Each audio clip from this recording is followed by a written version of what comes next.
आज हम बनाने जा रहे हैं चाय का मसाला। ये 50 ग्राम सौंठ है, 100 ग्राम सौंफ, 3 से 4 टुकड़े दालचीनी के,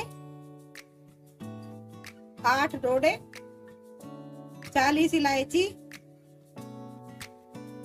काली मिर्ची 1 टेबल स्पून, लौंग 1 टेबल स्पून और कुछ पत्ते तुलसी के, थोड़ी सी मंजरी, 1 जायफल।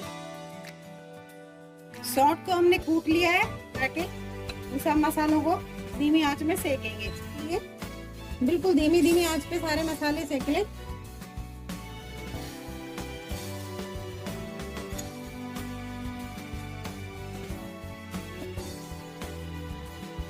मसालों में से बहुत अच्छी सी खुशबू आने लग गई है। ये जार में डाल लिए।